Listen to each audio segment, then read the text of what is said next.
Ladies and gentlemen, welcome once again to the Packernet Podcast. I am your host and resident fanalist, as always, Ryan Schlipp.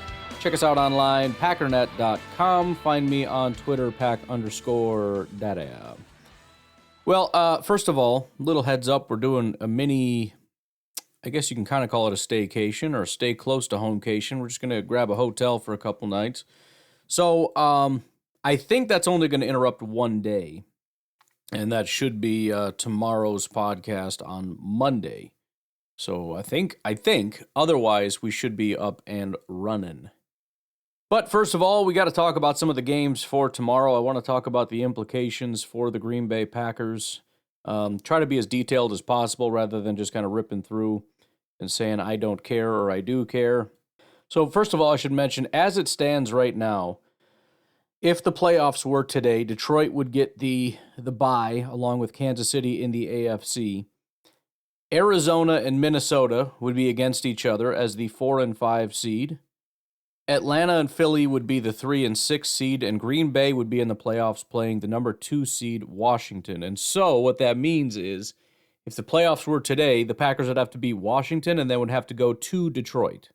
This is where these things start to matter. This is where you start to want Detroit to lose so that you don't have to go to Detroit. This is where you want Green Bay to not just limp into the playoffs, but start winning a lot of games so they have the opportunity to maybe be that number 1 seed, or at least be a team that doesn't have to go to the number 1 seed, has a chance of playing at home if they win. All right, for example, Minnesota's the number 5 seed. They're probably going to be on the road twice in a row, but if they win and Philly beats Atlanta, they play in Minnesota against Philly. Assuming Green Bay wins. Either way, if Washington wins, then Minnesota have to go to Washington. But you see what I'm saying? There's at least a chance that they do one game on the road and then they're at home. For Washington and Atlanta, it's even more likely as the 2 and 3 seeds. In fact, Washington's going to be at home for the entire time unless Detroit gets there. And if somebody's able to knock Detroit off, they're going to be home field advantage 3 games in a row. So this is where you start looking at, when you look at Washington and go, who cares? It's not that big of a deal. No, it's a big deal. Washington needs to lose. Atlanta needs to lose. Arizona needs to lose. Philly needs to lose. Minnesota needs to lose. We want all these teams to lose. Really badly.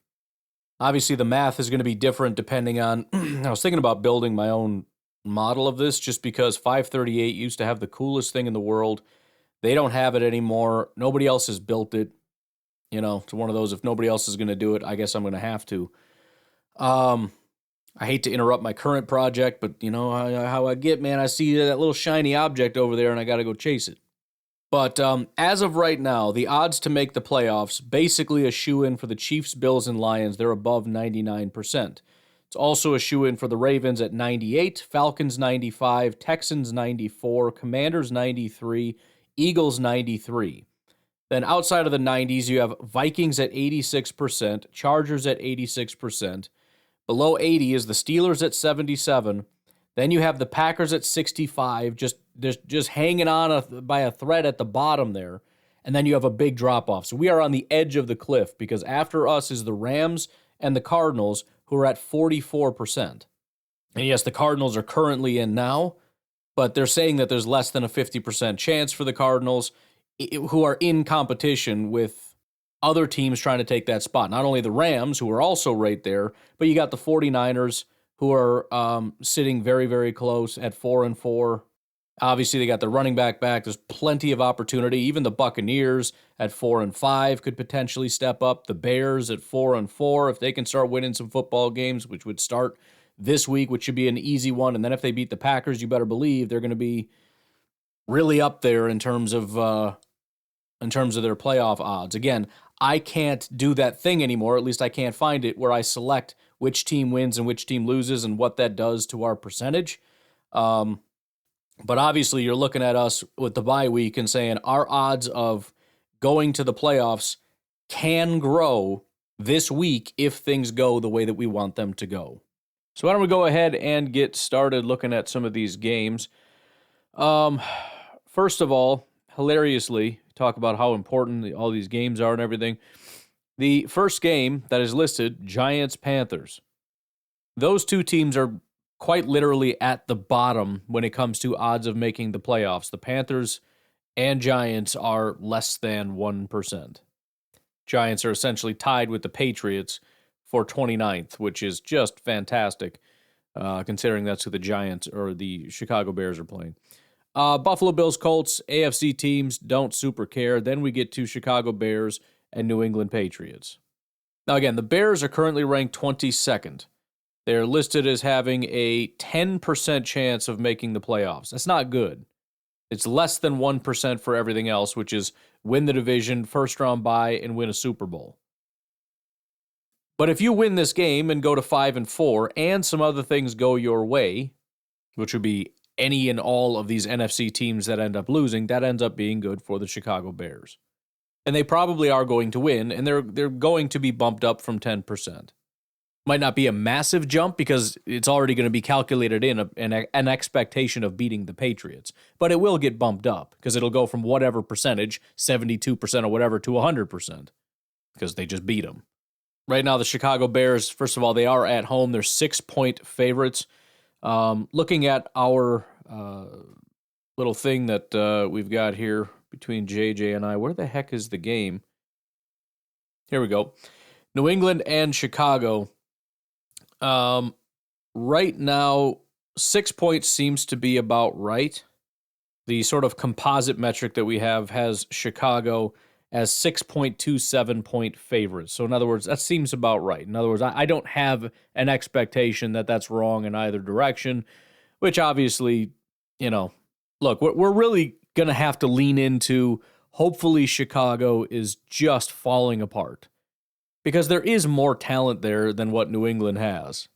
I mean, I guess if we wanted to look at a positive side, they're a 2-win team. However, they won 2 weeks ago, and last week they went into overtime with the Tennessee Titans. So they beat the Jets and then nearly beat Tennessee. So they, pretty close to going 2-0 as they head into Chicago, whereas Chicago seems to be on the opposite slide.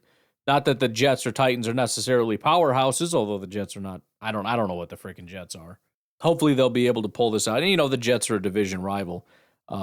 This is also 2 games on the road going up against Chicago. It's just an uphill battle from every perspective, but go Patriots nonetheless. Denver Broncos, Kansas City Chiefs. I'm pulling real hard for Denver because I'm just sick of the freaking Chiefs. I can't stand that gall darn team.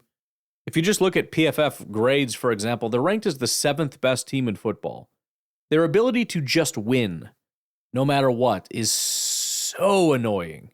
It's like the Patriots were, but just better. And just as was expected, Pat Mahomes is coming around.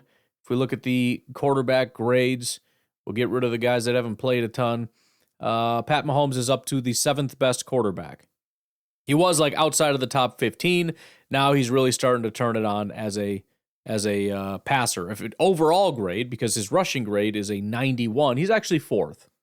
So it's Lamar, Joe Burrow, Jaden Daniels, Pat Mahomes. So the dream of taking advantage of the Patriots while you can because they're floundering is officially dead.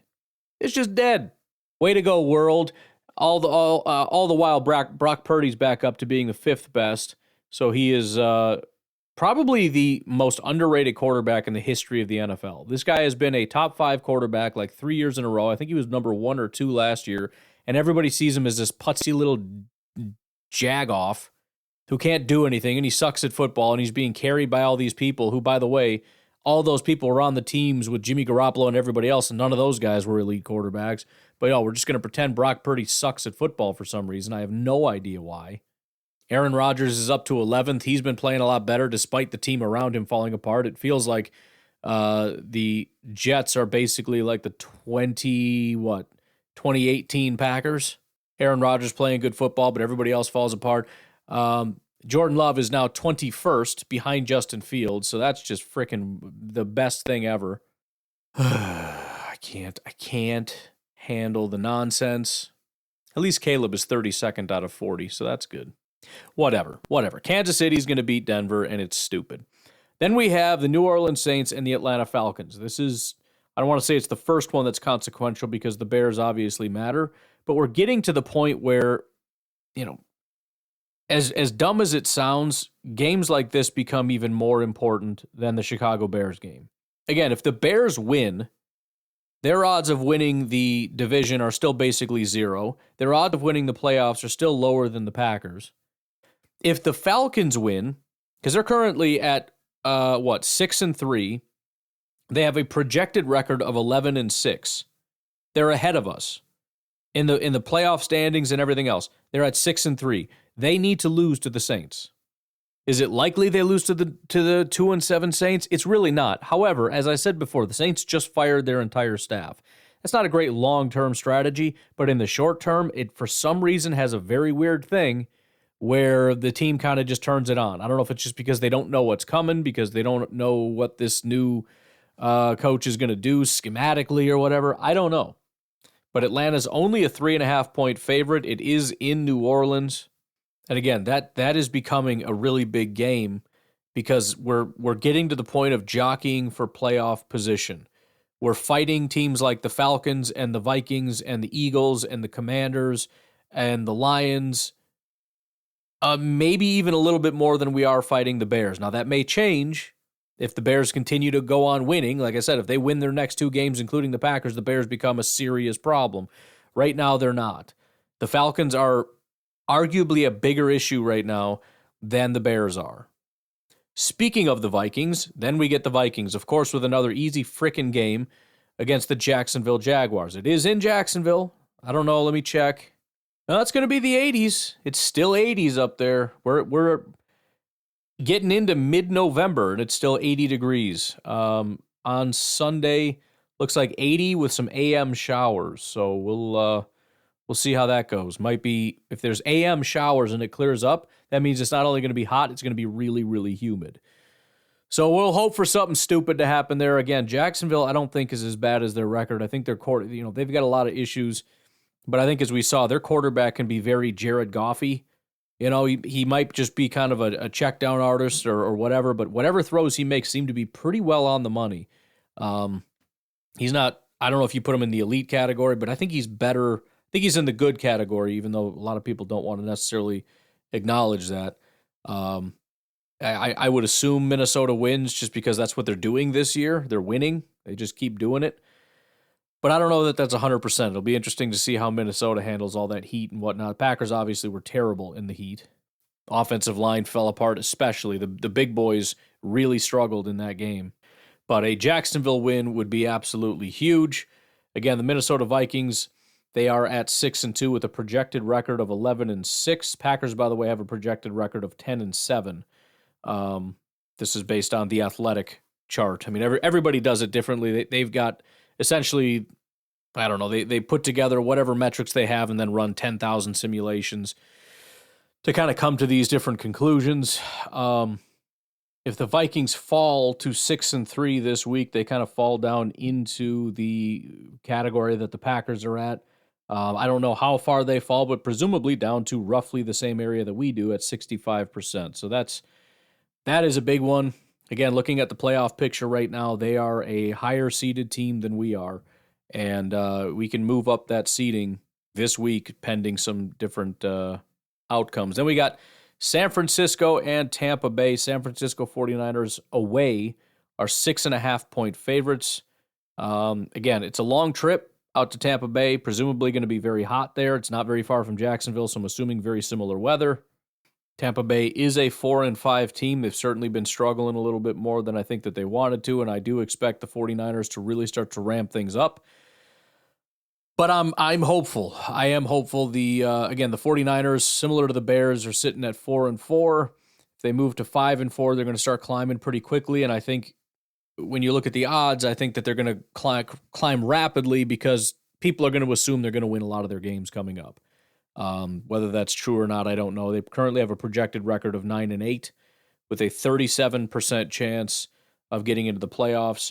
I think a lot of that is the fact that they have a 25% chance of winning the division. So it's the other thing you got to figure. If you're not in a super strong division, which they're not, you've got the 4-4 49ers, the 5-4 Cardinals, the 4-4 Rams, and the 4-5 Seattle Seahawks. So getting into the playoffs you have a higher chance of getting into the playoffs because you have a higher chance of possibly winning the division because nobody's really running away with it, even though you're at 4-4. For example, the Bears have a basically 0% chance at 4-4 of winning the division, which hurts their chances in the playoffs because you're not going to winning the division is off the table because you've got the 7-1 Lions and the 6-2 Vikings and the 6-3 Packers. It just makes it very much impossible. But big time hoping for Tampa Bay. Again, 49ers are not a massive threat right now. But, again, it's getting to that point where it could become a problem, and I just don't want to see them in the playoffs. I don't. We need them out of the playoffs. Tampa, please do your frickin' job and get them out of the playoffs. Then we got Steelers-Commanders. Really need Preston Smith to have a big day, and I know Packer fans are going to be pissed if he does. I'm not. Preston is playing as a stand-up 3-4 outside linebacker like he was always meant to do. He's not doing it in this scheme. Fine. Go over there and beat the Washington Commanders because, again, Commanders are a very high-seeded team. In fact, they're the second seed right now and would be in line to face the Packers. They're a 7-2 team with an 11-6 projected record, 93% chance of making the playoffs, 45% chance of winning the division. They're only 2.5-point favorites at home right now. Absolutely need the Steelers to go in there and beat the living crap out of them. That would be glorious if they could do so. Tennessee Titans and the LA Chargers, don't really care. Chargers 7.5-point favorites. Then we get Philly and Dallas.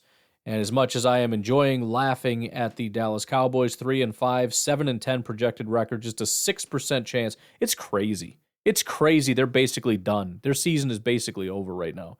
They have a 6% chance of getting into the playoffs, a 1% chance of winning the division. Obviously, they could take a big step here playing a division rival. But again, as much as it's fun to make fun of Dallas, I would love a big game from Dallas here. It's in Dallas. It's against a division rival. I mean, come on, man. Find a way. Dig deep. I know the talent's in there somewhere.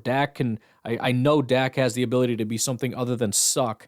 Right, I know you've got the defensive pieces. I know you've got the wide receivers. I know you've got pieces on that offensive line. Heck, you could argue they have a more talented roster than the Eagles. I don't think that they do, but you could probably say that they're close, You squint your eyes hard enough or whatever. Go beat the Eagles. I want the Eagles to also fall to 6-3, just like the Packers. They're at a 93% chance of getting into the playoffs, and a large part of the reason that's so high is because they have a 54% chance of winning their own division. So unlikely that they stay out because they're still probably likely to win their division. But if they lose to Dallas, that's absolutely going to help things.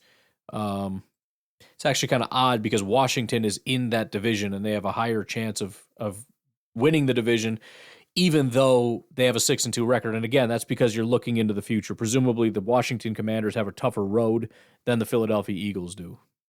So be rooting for Dallas. That is in the afternoon, so that'll be a pretty big game for us. Then you've got the Arizona Cardinals and the New York Jets. Jets are another team. We've had our fun. It's been good joking around. However, it does look like the Jets, although I've said this so many times, and then the Jets go on to prove that it's not true, but it seems like maybe the Jets have found a little bit of a stride here. It looks like Rodgers and Devontae are kind of getting into a swing of things a little bit, maybe. I don't know.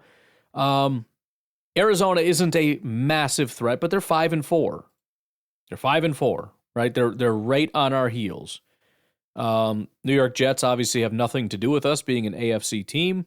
The Jets, by the way, have just a 19% chance of getting into the playoffs and a 1% chance of winning the division. Now, it's Aaron Rodgers. We know all about run the table and on how all that works, and he's already made his declaration.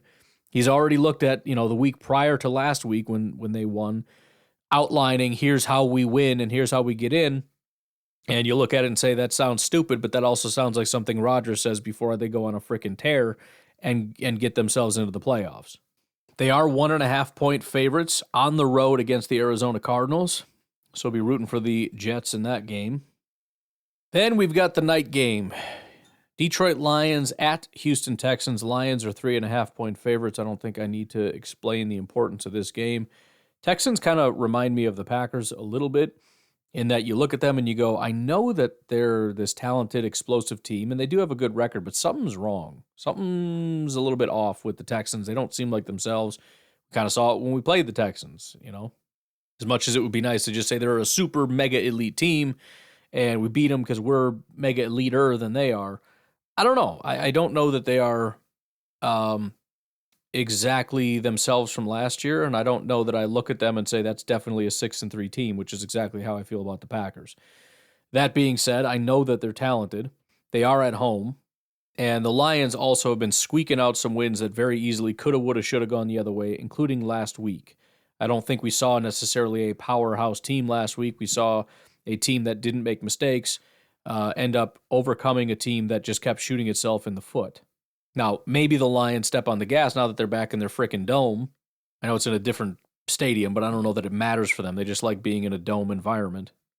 But it's time. The Lions are 7-1. That's enough. Enough is enough. They've got, again, a above 99% chance of making the playoffs, 77% chance of winning the division, 52% chance of getting a first-round bye. It is more likely than unlikely that they end up with the first-round bye. They also are one of the only teams that has a above 10% chance of winning the Super Bowl. Bills are at 10%. The Lions are 17%. Chiefs are 19%. So if you're looking at this, it's a Lions-Chiefs Super Bowl. I'm not dealing with that. Enough is enough. Houston needs to win that game. Pile of garbage. And then finally on Monday, we've got Miami and the Rams. Again, that's a pretty easy one. We don't have to care about Miami, but the LA Rams are 4-4, kind of nipping at our heels a little bit. They have a 44% chance of getting into the playoffs, largely because of their 35% chance of winning the division. That's kind of what's propping up all these records for the NFC West. But still, 44% chance of getting in. And although one of them has to get in, I just want to keep slapping them down so that I know that one of them gets in, and that's it. On the other hand, there is an argument to be made that I would like one of these teams to outpace the 49ers. So you could make the opposite argument that I want the 49ers to lose, and you root for the Cardinals, and you root for the Rams, and heck, you could root for Seattle if you want to. I don't want too much competition. So if you can stay behind us, as long as we're ahead of you, that's fine. We need to outpace the NFC West as a whole. But then I need those teams to beat the 49ers. I don't know that I hate that. I don't know. I might be rooting for the Rams. I don't know. Same with the Cardinals. Maybe I want the Cardinals to beat the Jets. I don't know.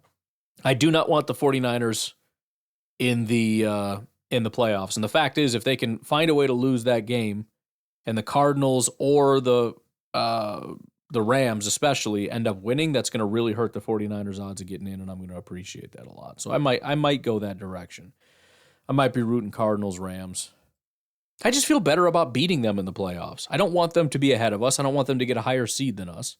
And if they do, that's our own fault because we have a 2-game lead on some of those teams, a 1-game lead on the Cardinals. Shouldn't even be an issue.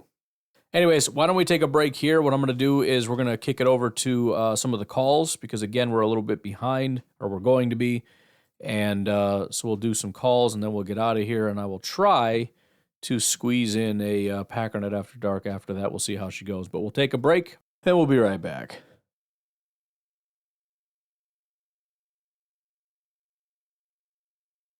Hey, this is Dakota, that nerd Tennessee calling on the right phone. I'm a little late in starting to listen to these podcasts after the game just because I needed a short break after that game. So I noticed he said you needed a break from positive Packers fan. Well, I'm actually happy that my, reputation is that of a positive Packers fan because that's what I would like to be. It's good. However, though I do lean toward positivity, while the Packers aren't absolutely shooting themselves in the foot and burying their head in the mud and making every bad freaking decision that they possibly could. Mm-hmm. But, dude, if you watch a game with me, it's like it's a freaking roller coaster. Like my mental stability. Oh yeah.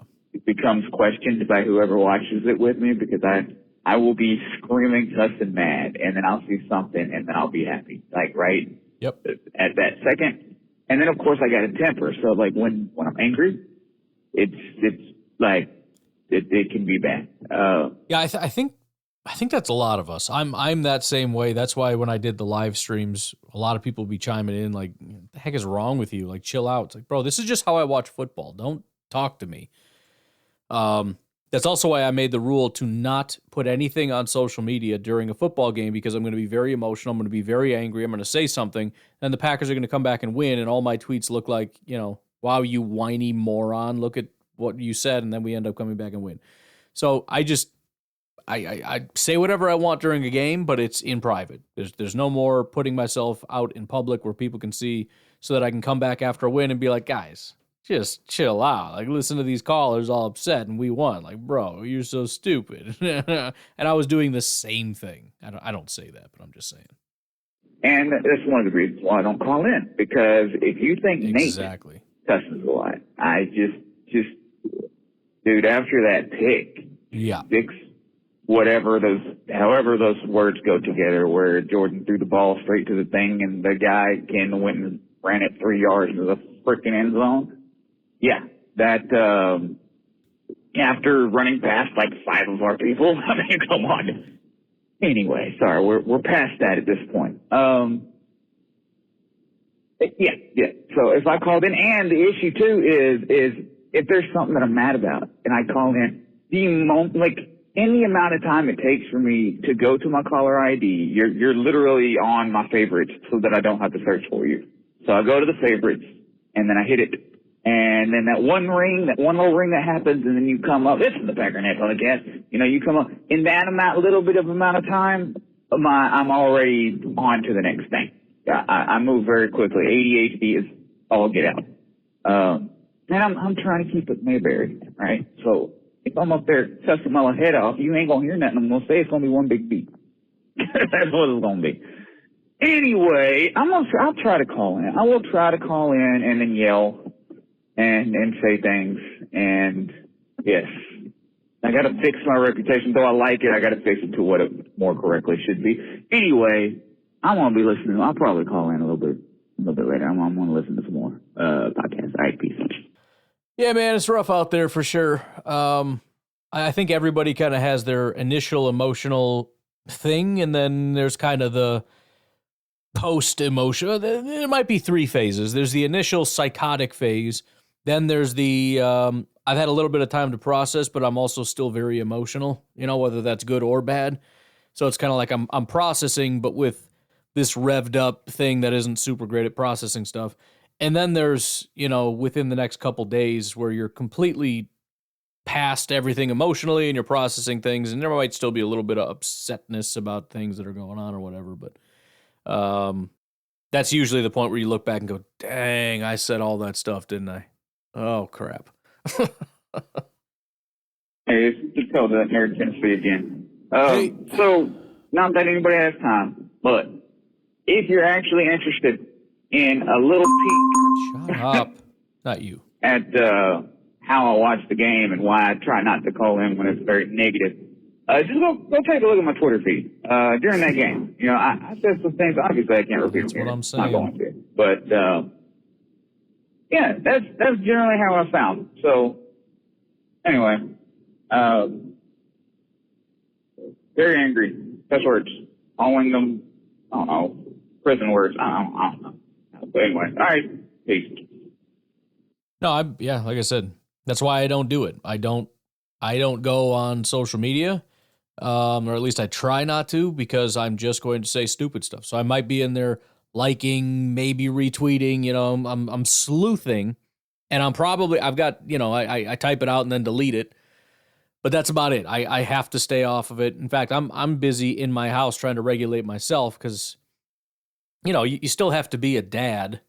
If it was just me and my wife, it's whatever. I'll be a psychopath, but you got to model things, especially for my son, because he's a psychopath about stuff, although he's much more of a positive person, which is good.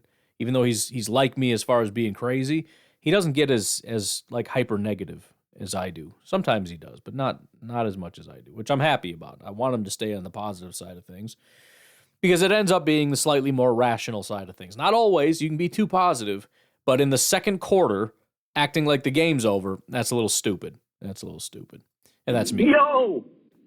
Yo, Ryan, it's your uncle Rico. I just listened to the podcast, and after our super disappointing loss to the Lions and where we're at, Oh, I'm still listening to the call-ins during the show pretty much where everybody's having a meltdown, and I guess I was lucky enough to have to work and didn't catch much of the game, so I don't get all the details. But my one question was, Jordan Love's injury part of it, and though maybe the weather then is why. You just keep saying that we should have been running the ball against this team.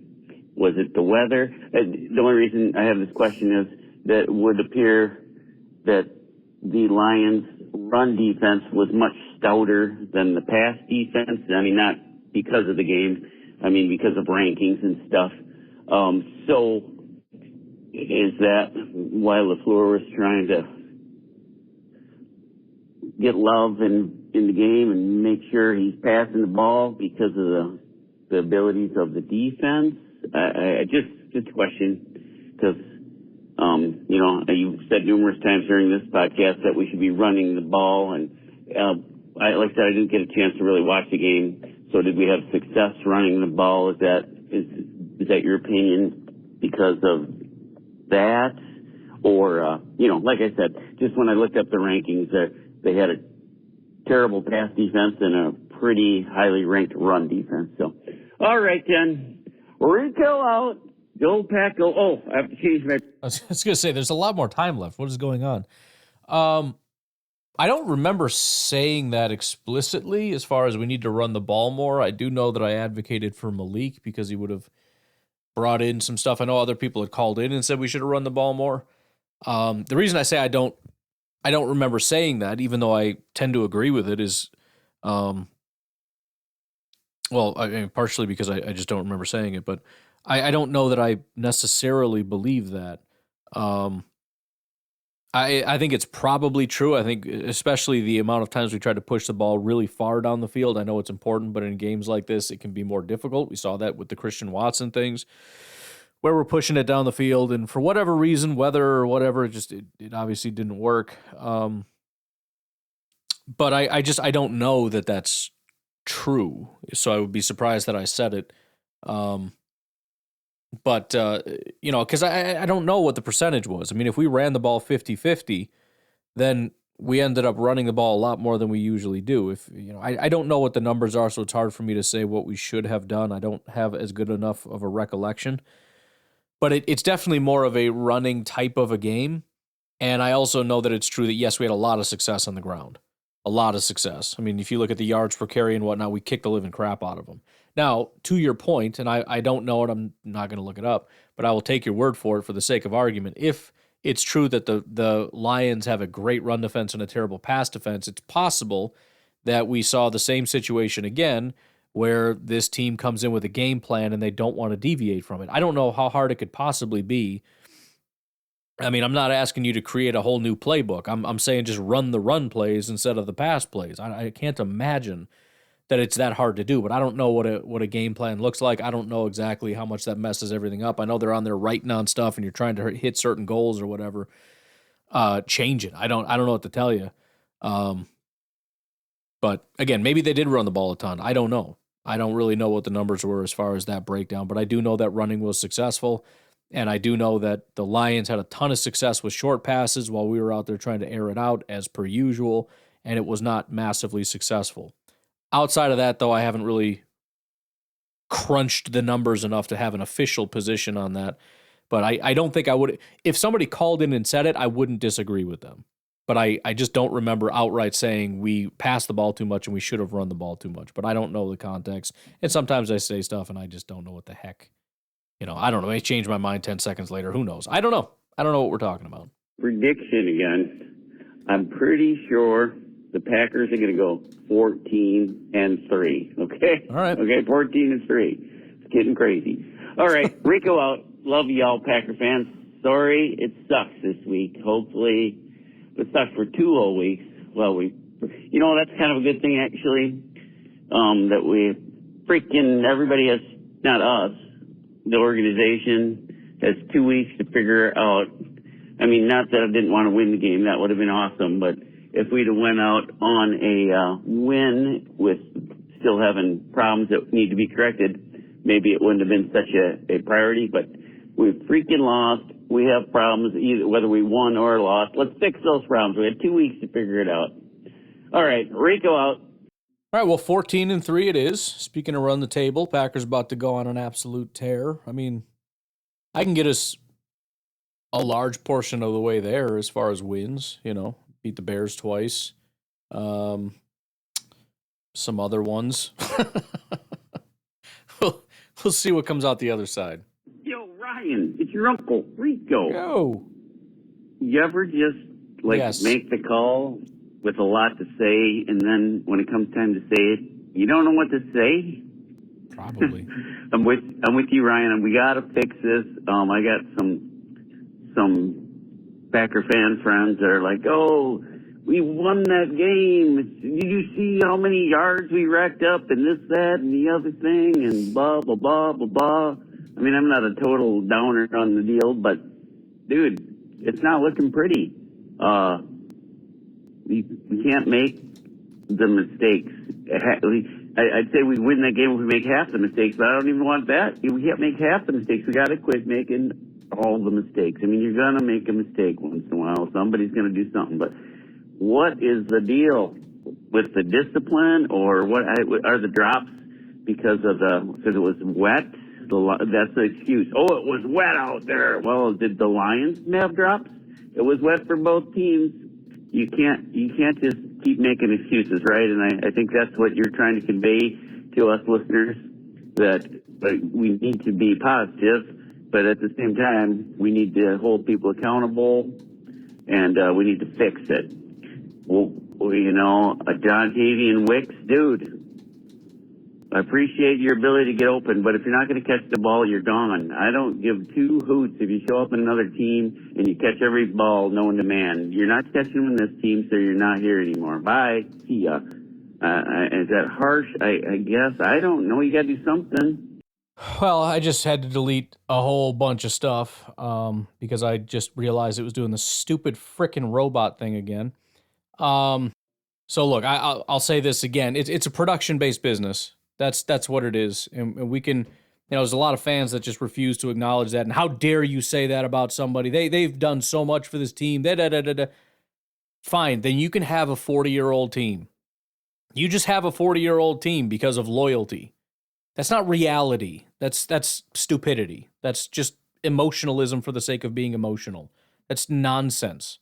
There's nothing rational about saying you can't say negative things that are true about players that are not producing because, I don't know, they were good at one point, or how dare you couldn't do it, or they have families, or whatever nonsense. Like, just go away. Nobody's talking to you.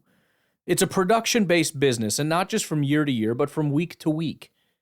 And if you can't produce, then you go bye-bye. That's the way it goes. That's the way it is. That's it.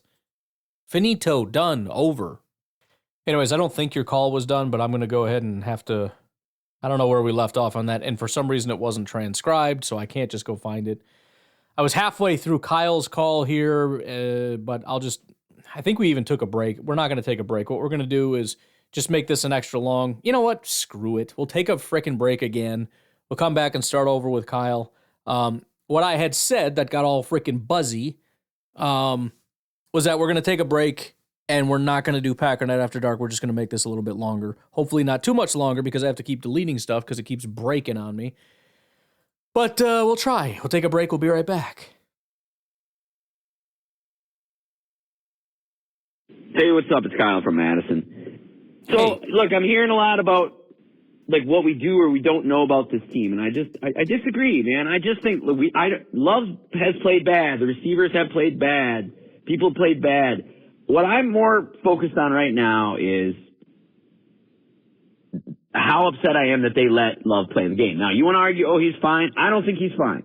And even if he was, these guys, this is not Brett Favre year 10. And just to be clear, the point that I made was the medical staff very obviously cleared him because if they didn't, he wouldn't be playing. Number two, then it comes down to Jordan Love, and it would make sense that Jordan Love is not going to be saying, well, I don't feel good, and then the coach forced him out there. He said he's fine, right? That's more than likely what happened. And so the only recourse that Matt LaFleur has is to essentially do what you're saying, which is, I don't believe you, I don't care, you're benched anyways. You also have to recognize, and this is what you go on to talk about later, Jordan's the guy that's been practicing.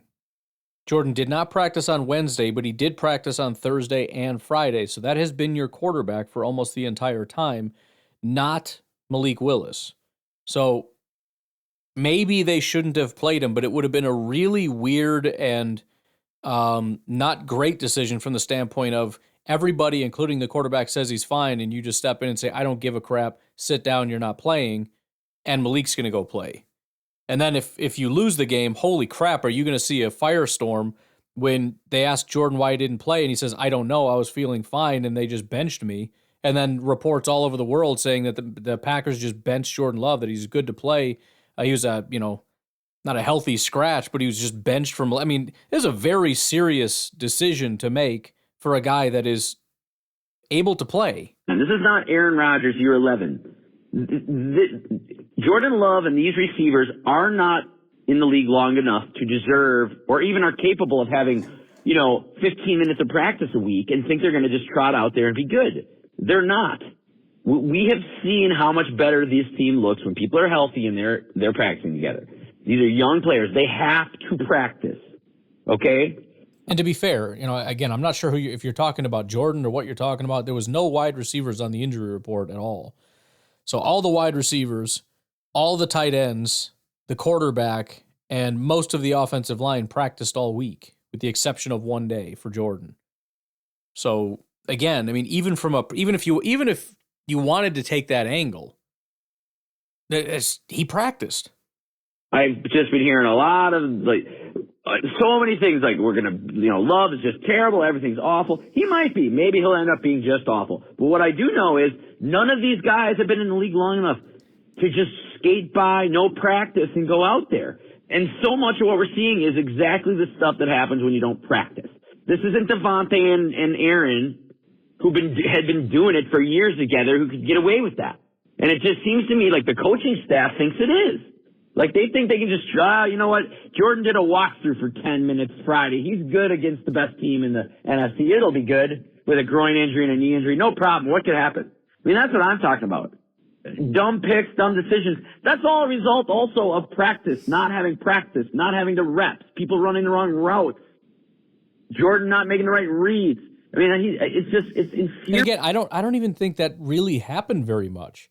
I think Jordan mostly threw to the right guys. He was pretty inaccurate at times, but for the most part, it was working. The biggest thing with Jordan was that unbelievably stupid decision he made on the pick six. And again, I don't think that comes down to practice. Like, oh man, if you'd had an extra day of practice, you wouldn't have done something so stupid. That's just Jordan being Jordan, and that's something that needs to get out of his head. Because he's done that twice now, where he's flipped it up to a guy who's just walked it into the end zone. I don't think this is a practice thing. And as far as the receivers and their drops, they all practiced all week. So I agree with you about practice and how important it is. I don't think it applies to what we watched this past Sunday. Creating to me. And again, I'm putting it on the coaches. Whether it ends up being in the end, Love sucks, everybody sucks, fine. But right now it's on the coaches. You let them go out there in that weather. A couple of those guys, without any. Well, you don't have a choice but to go out in that weather. That's the weather that you were given. Practice reps, and he's really at a disadvantage on practice reps with these receivers this year because of the knee injury. And I just think it's insane that they thought. Well, I mean, there's no solution to that because the only solution you could have is to put Malik out there, who's had even less practice with everybody else. He's not out there practicing with the ones at all. He had basically 0 reps with them. So that doesn't fix that problem. They could just do that and disrespect the Lions like that and throw these guys out there without the reps. And yeah, they made some freaking plays here or there. That was a nice sort of Watson, but man, you can just tell the chemistry isn't there. You got to earn it. You got to earn it in practice, man. And they're not getting the practice reps, and it's just a stupid decision. It was a stupid decision to put them out there because they don't have the reps together. I mean, Yeah, but who are you going to put out there that has the reps? Who? Nobody has the reps. Willis is getting the reps with them right now. No, he's not. In no world do I think Willis is a better quarterback than Jordan Love. I'm willing to bet virtually everything I own on that. However, he's getting the reps right now, he would have given us a better chance against a hobbled Jordan Love with no practice reps. The end. Okay. Thank you. I mean, look, I'll grant you this. He was limited, and we don't know what limited means. It's possible that limited just meant he walked out there, touched his toes, and went back inside. And maybe you saw a report that I didn't see that you mentioned he just did walkthroughs. I don't know. Maybe. And to be fair, even walkthroughs are not terrible practice. You're still throwing to your receivers, running the same routes. I mean, we've got to remember, man, practice is... I do think practice is important, but a practice, what do they have, 4 practices a week, and they're like an hour long? And then you figure how much of it is stretching and how much of it is walkthroughs, which is just essentially running the offense with no pads at a slightly slower pace to try to reduce injuries. I mean, if Malik is getting the starting reps for like actual pads on, what is that, 20 minutes? And again, there's still a very big... Number one, I don't believe that the problems involved his injury. It had nothing to do with that. The biggest issue he had zero to do with his injury. I didn't see any injury issues with him. I saw mental mistakes. And I saw trying to push the ball down the field in bad weather. And even though I agree to a point that I think Malik would have been better, I don't think it's that easy of a decision to just say, oh, well, I'm benching you. He's healthy. He's ready to go. He's your starting quarterback. And you're going to say, oh, well, I'm playing the backup quarterback. That has serious repercussions. Which is why, again, my big compromise is once I see him get hurt, that's when you pull him and you put in Malik and you have an excuse. And if Malik plays like crap, then Jordan's like, hey, I'm feeling good. All right, put Jordan back in. Thought maybe it would work, but it didn't. And we can't just assume that everything would have been better. Remember, Jordan came back and played quite well in the second half. It's possible Malik doesn't do that. And things could have just got a lot worse. I mean, we only lost by 10 points, which is a marvel considering how terrible things were to start the game. So I don't know, and I don't think it's that easy. I think they had an opportunity to pull him once they saw him limping around, and they decided not to do it. That's where I disagree. I don't see a path to benching him prior to the game when everybody clears him to play and the quarterback says he's fine to play and he's been practicing. Hey, one more thing, too. Look, I love Jair Alexander, man, but I just feel like we as fans give him a pass. Is he ever going to be healthy for a big game? Ever? Yeah, here's what I'll say about Jair. I think fans give him too much crap as a player. In other words, saying he's not a good player. He is a good player. The biggest issue with Jair is he's not on the field. And I don't know if there's some conflation where people are frustrated with him because of that and they take it out with him as far as his play. I don't know what the situation is with why people trash him for his play.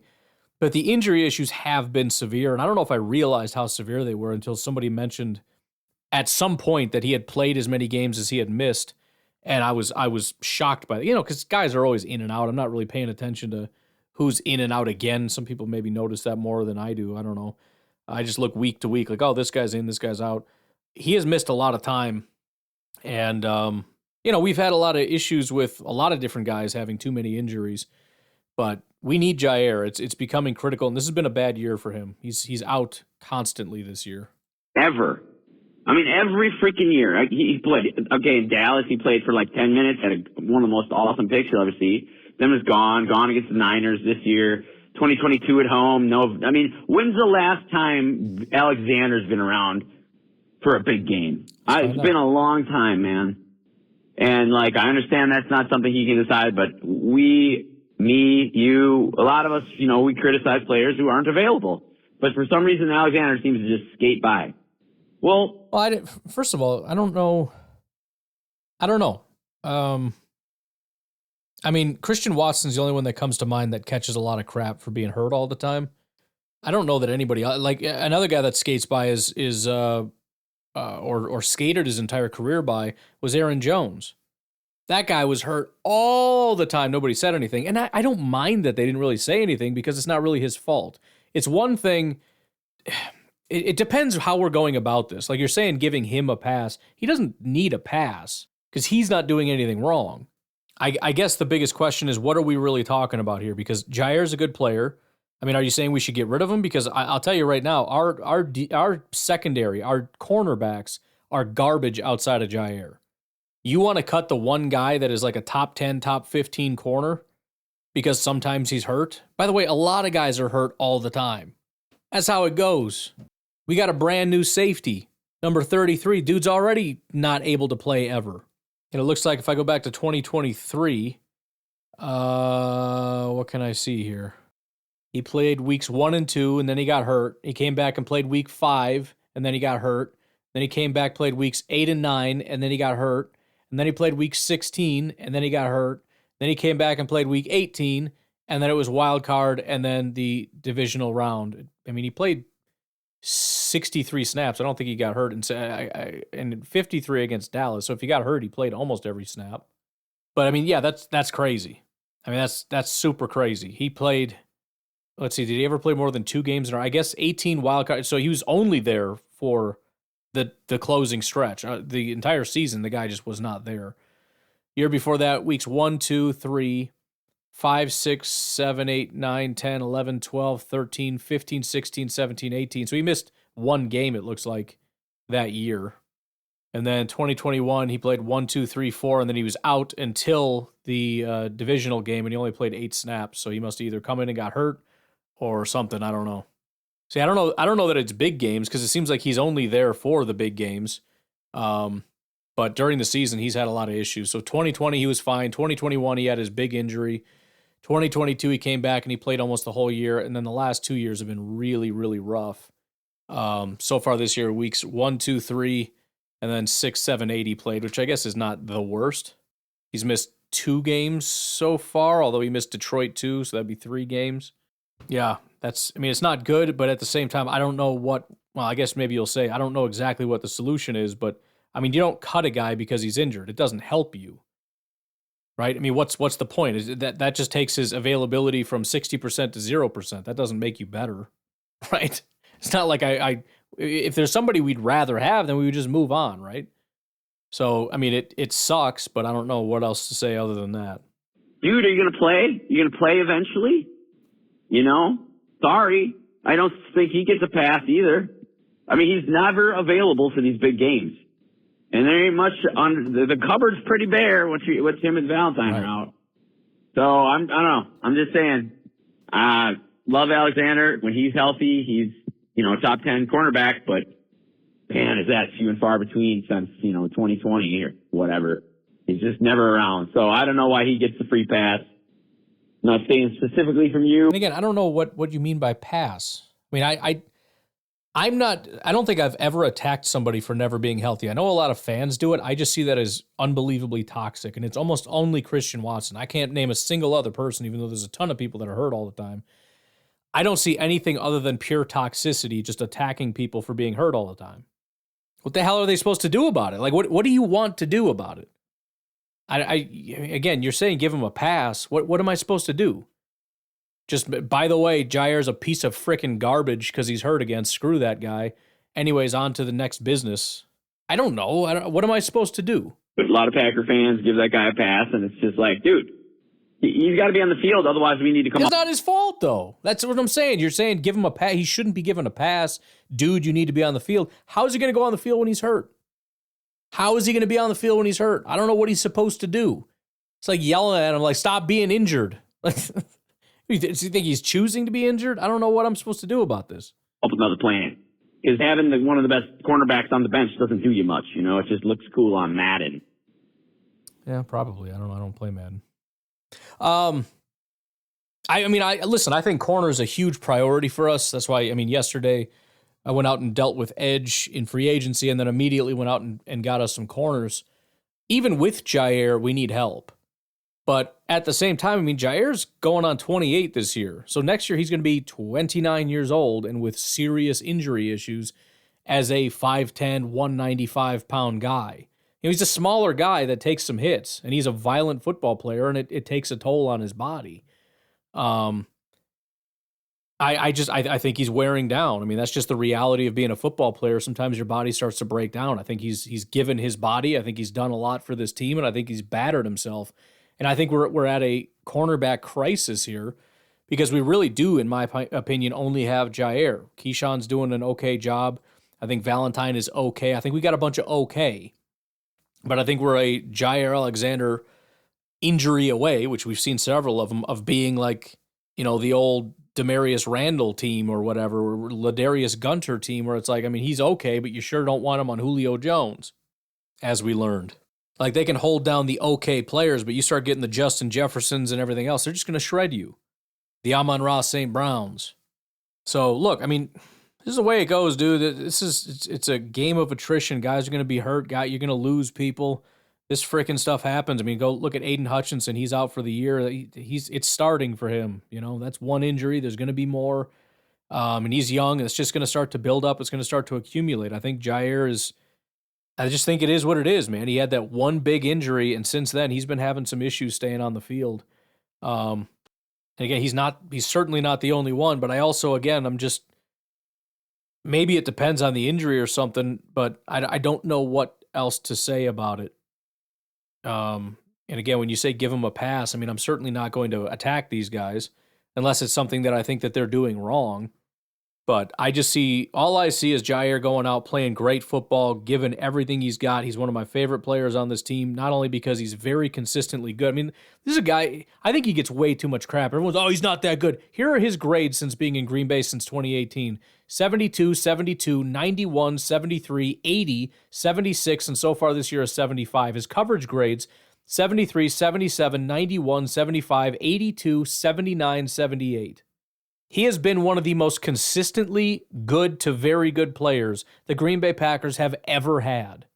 And I can't even get people to admit that he's good. Everyone says he's overrated, he's not that good. This is unbelievable to have a guy that's been here for 7 years, has never once had a bad year as a Green Bay Packer, but he gets injured once in a while, and I swear this fan base hates him.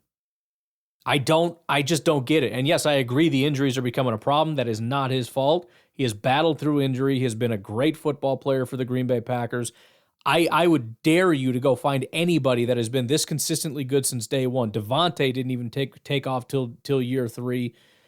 You can't. Rodgers wasn't this consistently good. I don't know that anybody has played 7 years and has never had a bad year. This was an absolute slam dunk of a pick. It's unfortunate about the injuries. He has played most of his games. He has played most of the big games. When you look at the postseason, that's generally when he comes back and he plays well there. But I just feel like I'm on my heels defending this guy 24/7. And again, the injuries are a problem, but holy crap, the amount of crap this guy gets from this fan base. I don't understand it. I really don't. I really don't. I think if you asked most Packer fans, they would say Jair is overrated. And that's not even talking about his injuries. He is wildly underappreciated. And then there's this concept that like Valentine is good and Keyshawn's okay and all this stuff, as though there's not that big of a gap. Like, Jair's better, but he's inconsistent. And so there is a huge gap between Jair and Carrington Valentine. And I'm not talking to you, Kyle, or saying that you're saying that. I'm going on my own thing right now. I'm tired of people not appreciating Jair. And yes, we need him back. We need him healthy because he's super talented, but he just may not be. And you just got to deal with that. Not by saying that he doesn't deserve a pass and we should go get him or whatever it is we're supposed to do, but just accepting reality and realizing that corner is probably a pretty big priority, not only because Jair needs help, but because he's 28 years old, going on 29 next year. And, when you're pushing 30 and you're injury prone, you're probably not going to be around for much longer. So he got his big contract. He's probably not getting another big contract. He might get another contract, a short extension or something. But we got to find the next Jair. That needs to become a big priority. I mean, he's been a great player for us for 7 years. That's a great amount of service. I don't know how many more years he has left in him, or half a years for that matter. But yeah, I mean, we got to go get it. And I think Gutekunst has done a good job of building a good roster, but that doesn't mean he's gotten everything. It's a slow process. You can only get so many picks and so many things you can do. I mean, he completely transformed the safety group. He went out and got us Edgerrin. That's been great for us at linebacker. He's built this offensive line from the ground up. And, again, it's a game of attrition. As he built it, guys are starting to fall apart and leave. We lost our right guard, who started playing poorly. Our center started playing poorly, and now he's going to be gone. We got to replace those two guys. We got one guy. We'll see what he can do. I mean, this is the constant battle, is trying to keep up with this stuff as it falls apart. And the better you are, the more talent you have, the harder it is to keep up with that. It's harder to maintain a really good team. So, I mean, it's going to be tough to find another Jair, but I do think that becomes a priority. It'd be nice if we can get him in the 2025 draft, which is in Green Bay. I think there's going to be some options. Whether that's first, second, third round, whatever, I don't really care, but we got to find one. And again, like you said, it's kind of a twofold problem. We need more and better corners, and we also have to acknowledge that Jair is just not going to be the solution for much longer. He's a solid player when he's on the field. He really is. But he's on the field 50% of the time, and he's getting up in age. So I will halfway agree with you, Kyle. I don't know what it is you want me to do about Jair or players that get hurt for that matter, because it's just not a general practice of mine to start attacking them. Acknowledging, like with Christian Watson, that it may become a problem and maybe it's just never going to work. But outside of that, I don't know what I'm supposed to do. Hey, I was just going to say, too, the doctors say Tua can play, too, Ryan. 3 days ago you said he's going to die on the field on national television, but the doctors say he's okay. So the doctors say Love can play, even though I don't think that. Here's what I bet they're asking the doctors. They're asking the doctors, hey, can he protect himself? Well, the reason I say the doctors is I think they get the final call.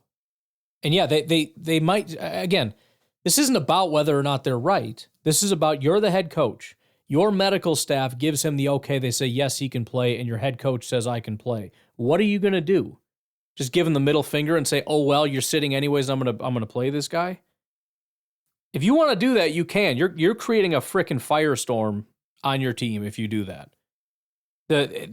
Again, even let's say the coaching staff is the most evil, sadistic people in the world. They know that he's going to go out there and he's going to split his groin so bad that he's going to bleed out and die on the field. They know that that's going to happen, but they give him the clearance anyways. It doesn't matter. I'm still giving you the same scenario.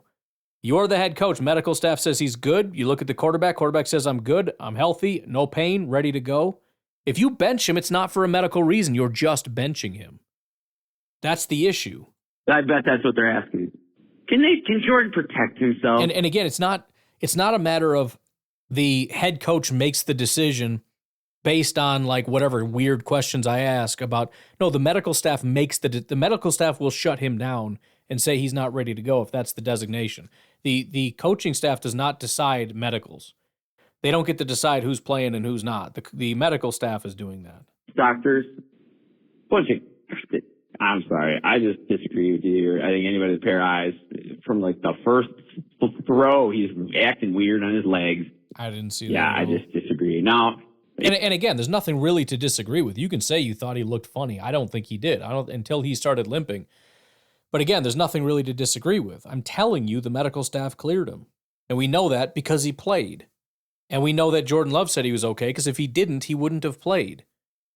So we know those two things are true, and so here we are. No, larger picture, I mean, it's not that I'm even upset losing to the Lions, because I just believe the Lions are a better team right now. No, they're not. And a huge reason for that is they're making less mistakes. I like our talent up against their talent, but they're further along, and I fully believe that with all my heart going into this game.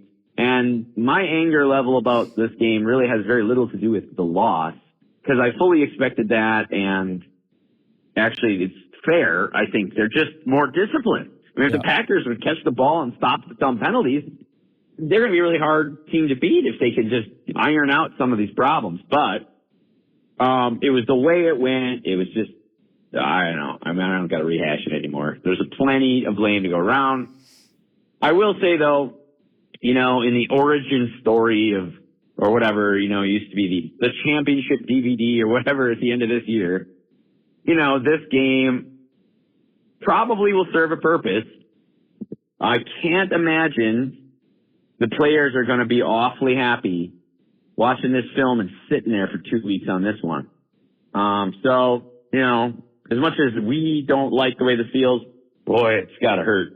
If you're in that building, this has got to suck for 2 weeks, far worse than what it feels like for us, Mm-hmm. So, I just hope things improve. I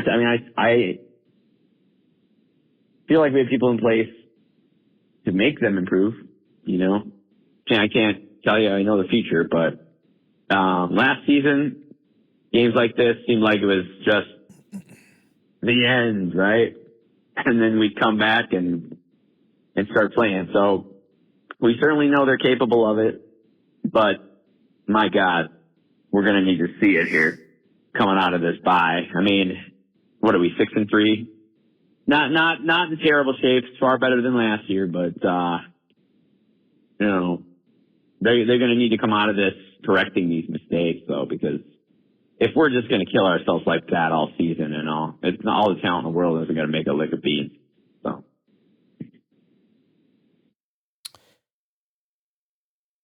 Yeah. I mean, that is the issue. I've said mostly all of that, you know, it's a talented team that can't get out of their own freaking way. And, you know, it's borderline I mean, I'm going to be terrified of this Bears game because I know for a fact that if they come out just shooting themselves in the foot again, they could possibly lose to the Bears. I mean, the Bears have a good enough defense. And if our defense is not providing any pressure or whatever, Caleb can operate in a system where he's not really under pressure and guys are open. He can handle that. He's not so bad that he can't handle that. So it's a concern for sure. But it's going to be frustrating if the team continues to play kind of sloppy and then continues to win, which I think they can. The Bears are a kind of team that you can play sloppy and still pull out a win. There's a couple other teams you could probably play sloppy and eke out a win. It's not even really, it is about the wins, but it's just, at this point, it's not about the wins anymore. It's just, and this is similar to what you said about Detroit, not being upset about losing to Detroit. It's just, can you please play clean football? If you can, we're fine. If you can't, it doesn't matter. It doesn't matter if we win or lose because you're not going to do anything. You're not going to be able to beat teams like the Lions. You're not going to be able to beat any of these freaking playoff teams. You're certainly not going to beat the 49ers, who inevitably are going to be there. You're not going to get to the playoffs, and if you could, the Chiefs are going to stomp the living crap out of you. So we just got to see a team come out and play clean football. That's it. That will make all of us happy. It doesn't have to be a blowout. Just complete, accurate passes. Don't throw interceptions. Block for the quarterback. Run the ball well. Please don't fumble. And then, you know, defensively, just play good run defense. Get a little bit of pressure going. Play some coverage. Win the football game. You know what I mean? Make the field goals. Make the extra points. You can miss a couple 50-some yarders, whatever, with the wind gust. But just play clean football, and we're going to be fine. We're going to be fine. All right, I got to go. It's time for the mini-cation. I'm going to go swimming, bro. I'm going to swim and swim and swim, and then I'm going to go sit in the hot tub, and then I'm going to go swim some more. I love swimming. I do. It's great. I'm going to move to Florida because every house there has a swimming pool. Not every, but it's crazy how many they do. You're on an airplane, you're flying into Florida, you just see all these blue dots by all the houses everywhere. Like, what the heck? Everybody has a freaking swimming pool here. It's ridiculous. I'm going to swim in my swimming pool all day, and then I'm going to go to the beach. I'm going to swim in the ocean. Then I'm going to go back and swim in my swimming pool again. Then I'm going to get eaten by a shark. I got to go. You guys have a good rest of your day. I will talk to you, Tuesday? Maybe I'll sneak home and do a podcast, but probably not. So just expect to hear from me on Tuesday. Have a good one. Bye-bye.